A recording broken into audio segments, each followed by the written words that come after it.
kisah teladan Nabi Sulaiman alaihissalam. Nabi Sulaiman alaihissalam adalah putra Nabi Daud alaihissalam. Setelah Nabi Daud alaihissalam wafat, Nabi Sulaiman menggantikannya sebagai raja. Mukjizat yang paling terkenal adalah diberinya keistimewaan oleh Allah Subhanahu wa Ta'ala, yaitu dapat memerintah bukan hanya kepada manusia, melainkan juga kepada hewan, angin, dan jin. Nabi Sulaiman dapat menjadikan angin bertiup atas perintahnya ke tempat yang ia kehendaki. Allah Subhanahu wa Ta'ala pun menundukkan jin-jin untuk melayani Sulaiman. Di antara mereka ada yang dapat membangun istana dan benteng-benteng. Ada yang bertugas menyelam di laut untuk mengeluarkan mutiara dan batu-batu mulia. Allah Subhanahu wa Ta'ala memberi kekuasaan pada Nabi Sulaiman atas setan-setan yang kafir, sehingga ia mampu mengikat mereka untuk mencegah kejahatannya. Allah Subhanahu wa Ta'ala juga memberinya mukjizat berupa kemampuan mengerti bahasa binatang. Meskipun kaya raya dan berkuasa, Nabi Sulaiman tetap rendah hati, patuh, dan tunduk pada perintah Allah. Doa Nabi Sulaiman selalu dikabulkan oleh Allah, yaitu tidak ada seorang pun yang memiliki kerajaan besar dan kaya raya seperti kerajaannya.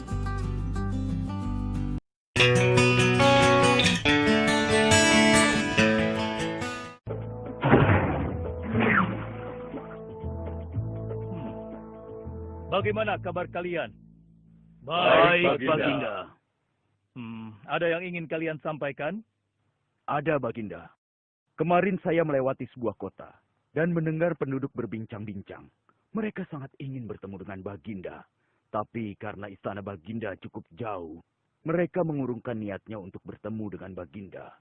Menurut hamba, bagaimana kalau Baginda dan kami semua yang ada di sini berkunjung ke kota itu? Iya, Baginda. Saya setuju dengan rencana tersebut.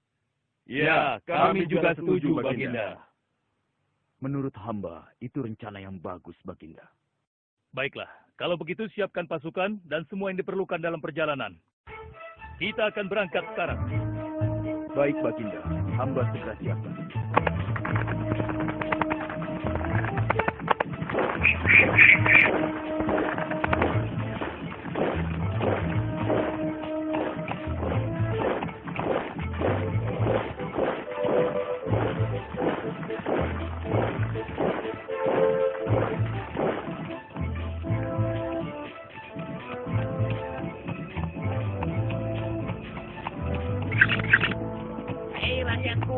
Raja Sulaiman dan bala tentaranya akan segera lewat. Ayo cepat-cepat masuk ke dalam tanah atau kalian akan terinjak oleh mereka. Cepat! Oh!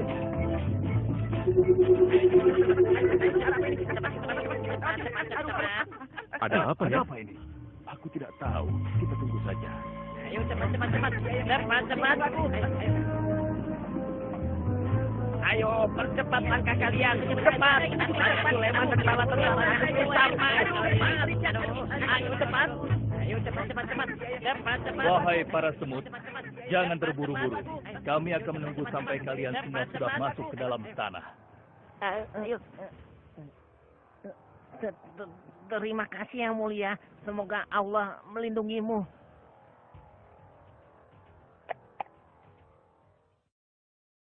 Aduh, lama sekali ya. Sabar, mungkin sebentar lagi. Ada apa, wahai Baginda?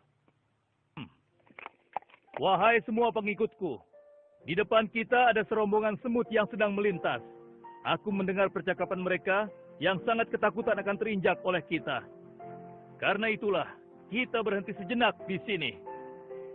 Maha suci Allah yang telah memberikan kemampuan kepada Raja Sulaiman sehingga mampu memahami bahasa binatang-binatang. Iya, tidak ada seorang pun yang memiliki kemampuan itu kecuali Raja kita Sulaiman. Benar. Kita lanjutkan kembali perjalanan setelah semua semut-semut itu masuk ke dalam sarang mereka.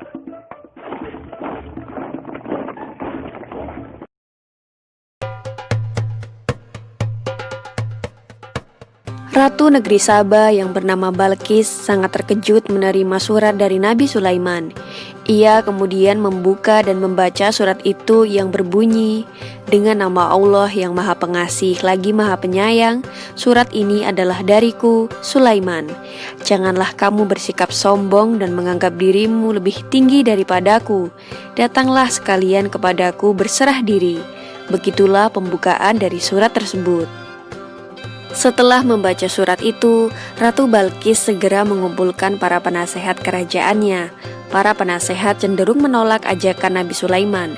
Mereka berkata, "Kita adalah orang-orang yang memiliki kekuatan dan memiliki keberanian untuk berperang, namun keputusan tetap berada di tanganmu. Maka pertimbangkanlah hal-hal yang akan kamu perintahkan." Setelah menerima berbagai saran, Ratu Balkis ternyata tidak memilih jalan peperangan. Ia beranggapan bahwa Nabi Sulaiman mungkin iri dengan kekayaan yang dimiliki oleh negeri yang ia pimpin, sehingga Nabi Sulaiman ingin menyerangnya. Oleh karena itu, Ratu Balkis memutuskan untuk mengirimkan sejumlah hadiah kepada Nabi Sulaiman. Ratu Balkis ingin mengetahui apakah Nabi Sulaiman merupakan pemimpin yang serakah.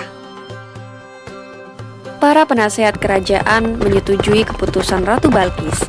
Hadiah itu berupa ratusan kepingan emas dan permata yang dibungkus dengan kain sutra. Utusan Ratu Balkis segera pergi dengan membawa hadiah tersebut untuk diberikan kepada Nabi Sulaiman. Setelah menempuh perjalanan berhari-hari, utusan Ratu Balkis sampai di istana Nabi Sulaiman. Nabi Sulaiman menerima utusan Ratu Balkis dengan baik. Namun beliau tidak mau menerima hadiah tersebut. Para utusan Ratu Balkis sangat takjub dengan keindahan istana Nabi Sulaiman. Mereka juga tampak keheranan dengan banyaknya pasukan Nabi Sulaiman, dan di antara barisan perang itu terdapat pasukan hewan dan jin. Mereka menyadari betapa kecilnya hadiah yang mereka bawa dibandingkan dengan kekayaan yang dimiliki oleh kerajaan Nabi Sulaiman. Para utusan Ratu Balkis itu kemudian pulang ke negerinya dengan membawa kembali hadiahnya. Setelah mendengar kabar dari utusannya, Ratu Balkis menjadi terpesona dan bermaksud datang untuk menemui Nabi Sulaiman.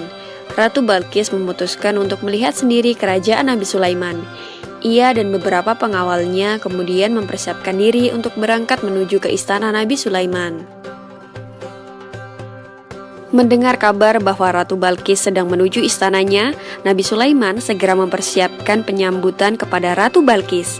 Maka diperintahkannya para jin untuk mendatangkan singgasana Ratu Balkis secara diam-diam ketika sang ratu sedang perjalanan untuk menghadap Nabi Sulaiman. Ketika sang ratu tiba beserta para pengiringnya, Nabi Sulaiman menyambutnya dengan menunjuk ke singgasana sang ratu.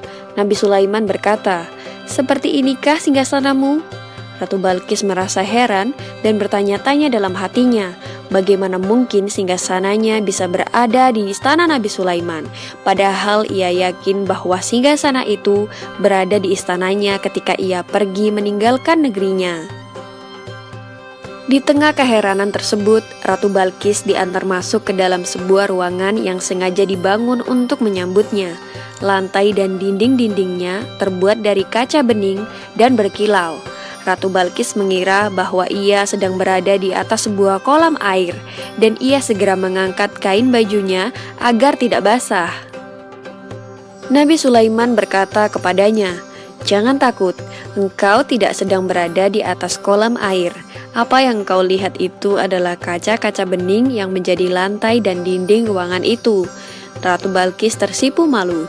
Ia segera menyadari kelemahan dirinya terhadap kebesaran dan kekuasaan Allah yang ditunjukkan oleh Nabi Sulaiman. Balkis berkata, "Ya Allah, aku telah lama tersesat berpaling darimu, melupakan nikmat dan karunia-Mu, merugikan dan menzalimi diriku sendiri sehingga terjatuh dari cahaya dan rahmat-Mu. Ampunilah aku dan kaumku. Aku berserah diri bersama Sulaiman nabimu dengan ikhlas dan penuh keyakinan. Kasihanilah diriku ya Allah, Tuhan yang Maha Pengasih dan Maha Penyayang." Demikianlah Ratu Balkis akhirnya menikah dengan Nabi Sulaiman, dan kerajaan Sabah dengan kerajaan Sulaiman akhirnya disatukan. Mereka pun hidup bahagia sampai akhir hayatnya. Semoga kisah ini dapat bermanfaat bagi kita semua dan tidak lupa diri meskipun diberi kelebihan oleh Allah, karena apa yang kita punya saat ini hanyalah titipan semata. Amin ya rabbal alamin. Demikianlah kisah keteladanan Nabi Sulaiman alaihissalam. Di dalam kisah Nabi Sulaiman alaihissalam terdapat teladan yang bisa kita terapkan dalam kehidupan sehari-hari kita. Di antaranya yaitu yang pertama adalah selalu bersyukur kepada Allah atas nikmat yang telah diberikan.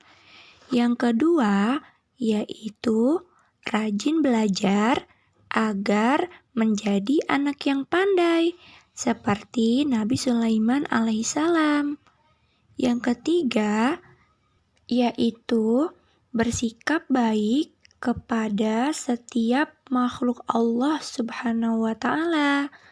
Dan yang keempat yaitu berani dalam menegakkan kebenaran dan selalu rendah hati. Sampai sini sudah paham ya Kak? Semoga kalian semua paham pada pelajaran tentang kisah Nabi Sulaiman alaihissalam. Terima kasih.